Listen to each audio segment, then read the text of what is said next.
She's got the whole scoop. She knows exactly what's going on all over. Good for Like her. he's there for I'm like, yeah, man, I've been on council 4 years. I still don't know what's going on here, let alone elsewhere. Eric, did you see my email?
And review, and then we will try to get out just a smidge early. We have a new voting system.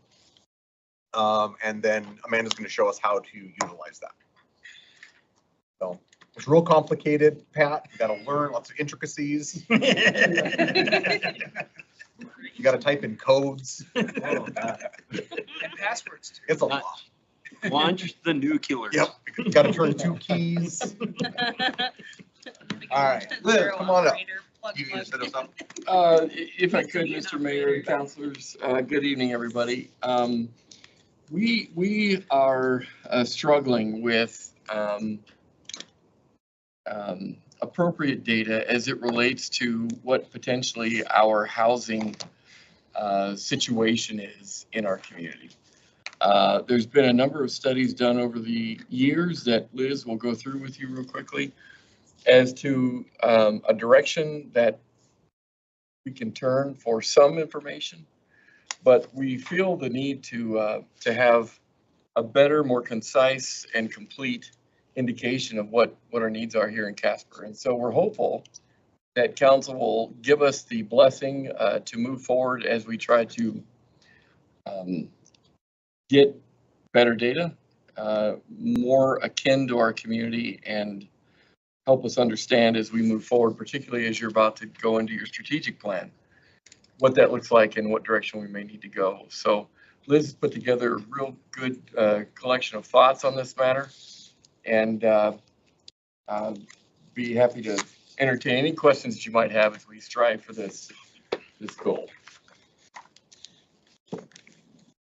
Mr. Mayor, members of council, we're passing around most recently the WCDA's statewide strategic plan. We are also going to pass around the Casper evaluation. Lots of data, because I know someone at this table loves data. And then we're going to pass around Liz's draft synopsis that I'm going to step through, as Mr. Napier said, with all of you. But I wanted you to have a little bit of the background that I'm going to reference with these documents.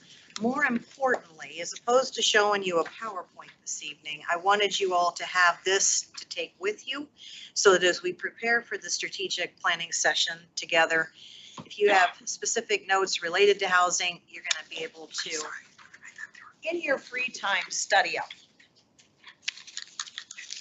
So what I've done on the sheet that's entitled draft, across it with the watermark, is I put together several just key topics of what, and we start off with the what. In what categories of housing does Casper need? Then we're going to hit the why quickly, who, and how. So with the what, starting last fall, we had an update from the Casper Housing Authority, I think in August of last year, that really began to talk about the needs related to affordable housing. But within the city of Casper, we get asked quite a bit, besides affordable and low-income housing, how are we facing transitional housing? Transitional housing are projects such as what Seton House does, when we're beginning to integrate citizens that have been in a low-income situation back into independent living.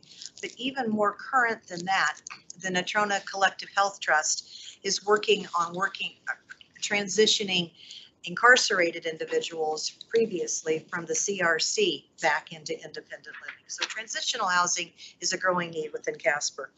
Workforce housing, again, I put on here that is a real need, and we're looking at workforce housing from an affordability standpoint of about $30 an hour is a kind of a target as far as the type of housing we need for some of our service sector employees. Senior housing is defined by HUD in the state is 62 years plus. So I'm not quite there yet, but very soon we'll be in that little bracket of senior housing. Market rate housing is again both multifamily and single family residential. And again, that's what all of you around this table are pretty much sated with right now with market rate. But again, the demand is higher than the supply right now. Why is minimal housing stock an issue in Casper? And a lot of this is also profiled in the WCDA report, but we've also heard it through our coffee talks with our developer forum. We have older residential stock, which currently poses life safety concerns. You all are very well aware of how we, through our building department, code enforcement, fire and PD, are really looking at abandoned properties and condemned properties, properties that are not good for quality life. And even a couple weeks ago with the point in time count, one of the individuals I interviewed had slept in an abandoned house the night before. So it is happening. We have a residential stock. If we can't get it upgraded, we are trying to get it removed. Other issues, lack of affordable options for our first time home buyers, young families. Where are they purchasing homes, and are they the quality that young families need? We all recognize that good, especially market rate housing, is important to attract the economic development that we need, and to partner obviously with Advanced Casper. And I think that's come out quite a bit with some of the programs even Counselor Gamroth Pollock has been involved in, along with Tom Brower, and really looking at how we can up some of our economic development game by having more contemporary current housing. Lack of affordability, again, we've said with the service sector, and currently our personal income is growing at a slower price than home prices are. So who did we look at for current statistics? In the numbers that I put together that I'm going to highlight for you this evening, not only for what our affordable needs are, but also from looking at what our senior housing needs are for building stock, as well as our market rate stock. Not only do we examine this particular report that I passed out tonight, the individual sheet that strictly Casper came from the Wyoming Housing Network, also worked with our building division, our chief building official, his annual report on the number of new homes, and that's recapped in this synopsis to you. Also worked with the Casper Housing Authority report and with the local realtors and their MLS listings and what has been selling in Casper for the past year. So with that said, under the current stats, we are hearing that, again, the cost of infrastructure is very expensive in doing utility line extensions, putting in streets and sidewalks, pathways, and landscaping. So new construction has those costs added on to the cost of the actual home itself. Flipping over to page 2, I wanted to hit some of the high points. Again, under the Housing Authority, who presented, we still have that report if any of our new city council members would like that.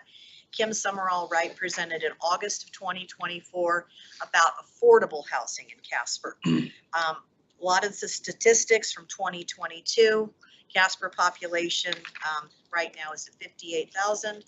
The census has reported about 2.37 individuals per household. That'll come into play with the senior calculation I put together. But in the big box on page 2 is what we are forecasted as a housing shortage right now for affordable housing. Kim stated 1484 as far as the units. Now again, and it'll overlap too, we've got affordable that was necessary for seniors to live in who are low income, let alone a lot of the homeless and the transitional. So that is a big number, but it is again one that as we partner with our low-income housing partners and HUD, that is a number that I continue to have on my radar as far as what we need to have constructed. Jumping down to the WCDA Strategic Housing Action Plan, which I passed out to you, a lot of this data, and you're going to see it really, even on the first page, a lot of this is 2021 data. So I've done some projections to bring it up to 2025. But right now, Casper's growth, really through 2040, I bolded that, is projected at 5%.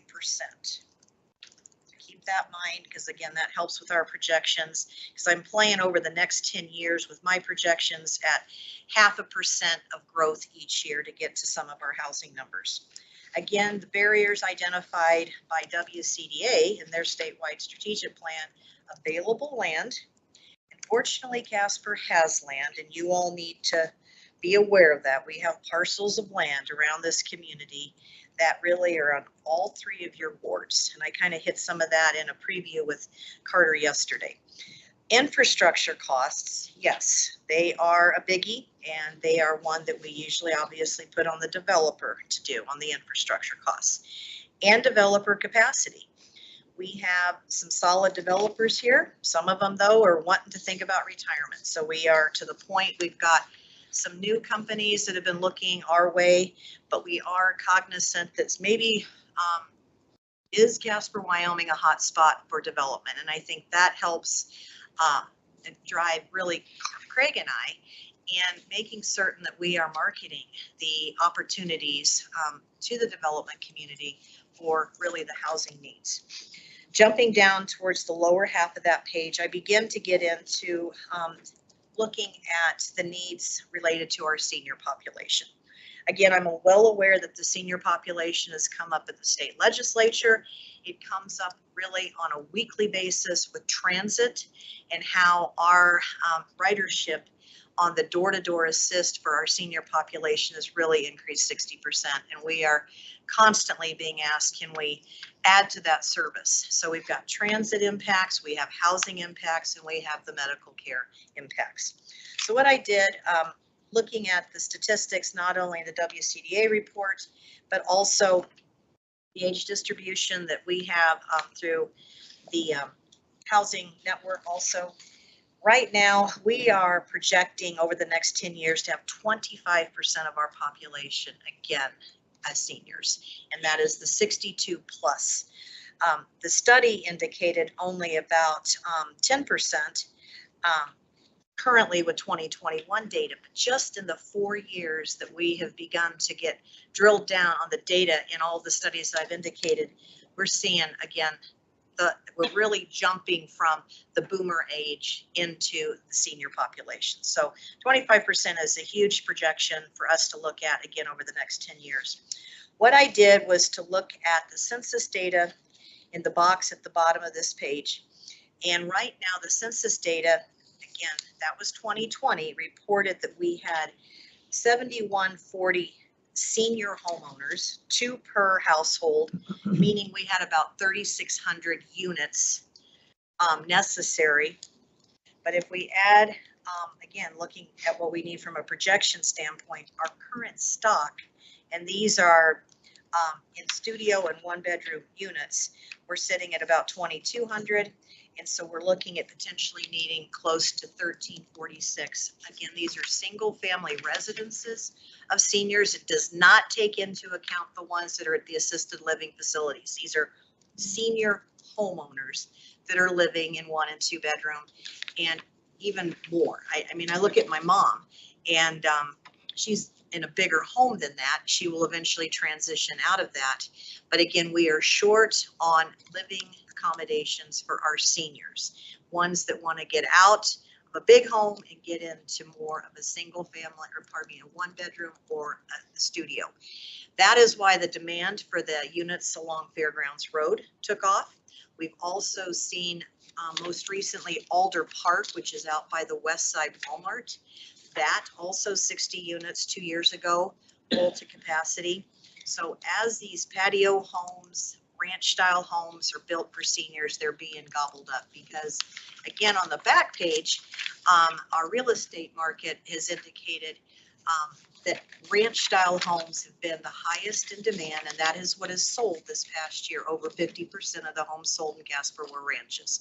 So again, as our senior population is looking, they're wanting to go into, again, single, and it makes sense, the lower level floors. So the need for additional ranch properties, patio homes, we do need, I think, as a city to consider the needs of what our senior population is requesting. So then on the back page, or the third page, I wanted to hit the local realtor report. Again, I just mentioned that last year, the home style trend in the last 12 months was ranch, 714 homes sold out of the 1257. What's interesting is the city of Casper had 62 new homes built last year. That's again from our city building report. 62 homes. You're looking at the fact that we had 714 sold, and those 62 homes were part of that count. And then there were also about 8 homes that were sold in the city of Mills. But of the 62 new homes, and again, new home construction, very important, and again, lacking in the supply that's available. And I think that is a detractor from getting companies to want to look at relocating here. So as soon as we build them, they're being bought. And again, ranch was the identifier as far as the MLS report on what was most popular.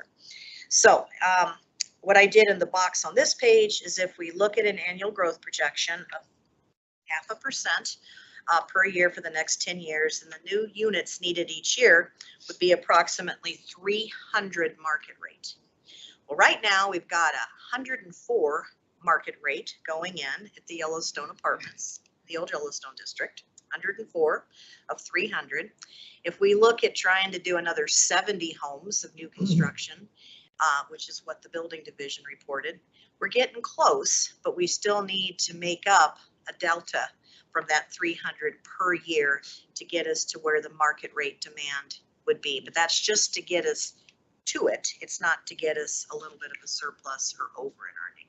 But again, as we meet as a community development team, that's what we're looking at. When we have our monthly reports and Justin is putting numbers together, people are starting to look at subdivision setups. We're looking at the number of market rate homes that are going to be constructed. And again, we have developers that are always asking about property, about how the community is growing, what kind of, retail is being sprung up. So we have the interest there, but again, us having some numbers as a city to be able to target and be able to report back to you is critical. So potential city strategies at the bottom of the third page. We would like to host a developer forum with interested residential builders on our goals, the obstacles, and the programs. That came up at our last developer forum, of which Tom Brower was the speaker. And that development community really wants to talk about residential growth. So following up on that, and again, we wanted to wait until you all have your strategic planning session to get a date set for that, and probably would be looking at a 2-hour forum instead of a 1-hour forum. I did toss out an idea, but that will be up for you and Carter to discuss as to whether we want to have a council subcommittee. We want to continue to support any statewide funding programs and legislation that makes sense for Casper. We do have a city property portfolio that would have land available for housing, and that could be single family, that could be multifamily. We have it again around Casper. There is a housing conference in April in Dallas through HUD that I'll be participating in with the Casper Housing Authority to look at financing mechanisms as well as other development ideas for housing. So it's a 2-day intense conference down there with some outstanding workshops. And then finally, development of possibly some housing designs templates for standardized permitting. This is something Justin Scott has been reviewing too. Whether it's tiny houses that can be planned out and costed out so that they can be financed. A lot of communities around the country have been looking at housing again that the banks can get ahead of too, so that we don't have holdups and we know we've got buyers pre-approved mortgages in order to get some of these first-time homes possibly designed. But even some of the tiny homes that pretty cool looking styles that are out there that could be on a parcel of land, and we can have maybe a little row of those. So lots of ideas related to housing. And so I wanted to give you, as Carter said, a broad overview for further discussion. And again, if you have individual questions, especially related to the data and where I pulled all the numbers from, you're welcome to reach out. Yes, or reach out through Carter to me, but you all know the protocol. But again, just wanted to help get some of the numbers out there for further discussion purposes with you. But the bolded boxes are the numbers. Affordable, senior, and market rate were the 3 areas that were identified as the greatest need in Casper. So let's since we've got a little short of time, if you do have individual questions, reach out. Carter can get some things arranged if you have questions after you review this. But we really appreciate you coming up with us and giving us all the information. Appreciate it. Carter, anything on the agenda review before we head out? No, sir. Anybody have anything they need anything coming up for this agenda? Questions, clarifications? Yeah, Mike. It's not a question necessarily, but I'm just wondering, I was looking at on the agenda, on the contract for the professional services, HTG and the HTG contract and the extra sheet of ice. Okay. I'm just wondering, it's just a wonder more than anything, but if we just need some, I think we're going to need some consistent messaging about, those came back, we heard some questions previously about voters' perception of project. So I think there's going to be some confusion, as we've already heard. So I think it would be helpful for me anyway to have some consistent messaging that's concise. Sure. That I, that at least I feel, I don't know about the rest of you, but I just want to be consistent and clear about response I give. You bet. If I may, Mr. Mayor, Counselor, Just an that, idea. yeah, no, and it's a good idea and a reasonable question. And in brief, I would say this is the effort to support the private efforts to raise funding and move forward on a private only project. In fact, the work that you're seeing there is being funded through the private fundraising efforts. Right. We're just lending in-kind assistance, as it were. Now, if you'll recall, back to the work session that we had very recently in this room, council did agree to keep in abeyance that $3.2 million that was committed long before the question went to the voters. You indicated that 3.2 million could remain in place for that purpose until the end of this calendar year, pending, of course, appropriate progress and so on and so on. So that really is the message. And but your point is well taken, and we can certainly work on that. Question. All right, let's go ahead and head out there and